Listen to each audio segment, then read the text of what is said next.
হয় মোৰ নাম চিত্তৰঞ্জন আমচি, মোৰ ঘৰ মুৰাগুৰি আৰু স্বাভাৱিক পঞ্চায়তৰ পৰা মই এইবাৰ আঞ্চলিক পঞ্চায়তৰ সদস্য হিচাপে মই বিনা প্ৰতিদ্বন্দ্বিতাই নিৰ্বাচিত হ'বলৈ মই সক্ষম হৈছোঁ।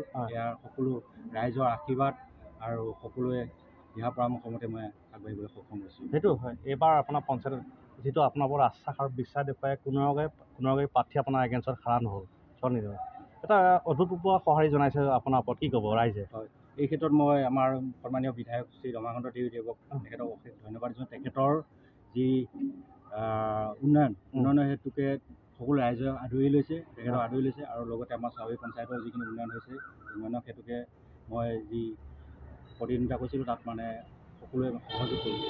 ইয়াৰ আগত আপুনি ৱাৰ্ড সদস্য আছে? হয়, ইয়াৰ আগত ৱাৰ্ড সদস্য আছিলোঁ। কাম কৰিবলৈকে যথেষ্ট আছে, ৰাইজে উন্নয়ন বিচাৰিছে বা আপোনাক বিচাৰিছে, কাম লাগে, মানুহক ৰাইজক কাম লাগে। যথেষ্টখিনি সমস্যাও আছে, ৰাস্তা ঘাটৰ পৰা বহুতখিনি স্বাভাৱিক পঞ্চায়তৰ ভিতৰৰ ৰাস্তাবিলাক বহুত বেয়া হৈ আছে। এইবাৰ বহুত আপোনাৰ ওপৰত কামৰ দায়িত্ব আহি গ'ল, কি ক'ব? ৰাইজে সেইখিনি আশা কৰিছে, সেই আশা মই পূৰণ কৰিবলৈ মই অহোপুৰুষাৰ্থ চেষ্টা কৰি যাম। হয়, গতিকে ৰাইজ এইবাৰ আকৃষ্ট হৈছে, বিজেপি চৰকাৰ নেতৃত্বাধীন চৰকাৰে যথেষ্ট উন্নয়নমূলক কাম কৰিছে, ৰাইজ আকৃষ্ট হৈছে আৰু এবাৰ ফলাফল যথেষ্ট ভাল হৈছে। এই বিষয়ে আপুনি কি কয়? ভালেই হৈছে আৰু চৰাইবাৰীত এবাৰ ভাল ফলাফল লাভ কৰিবলৈ সক্ষম হৈছে, গতিকে ভাল লাগিল আপোনাৰ পাছত। আৰু কি ক'ব বাইদেউ, এবাৰ চিত্তৰঞ্জন দা বিনা কণ্টেষ্টত প্ৰতিদ্বন্দ্বিতাত জয়ী হৈছে, কি ক'ব?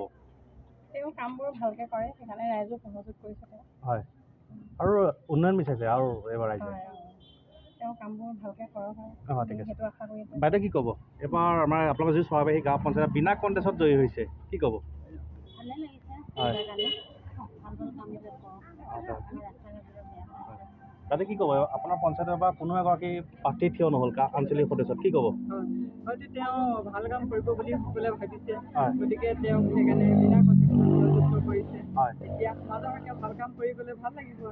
আৰু মাজত আৰু এগৰাকী গোটৰ বাইদেউ আছে, কি ক'ব? হয়, তেওঁ আমাৰ সকলোৱে চাগে অভিজ্ঞ ব্যক্তি বুলি ভাবিছে।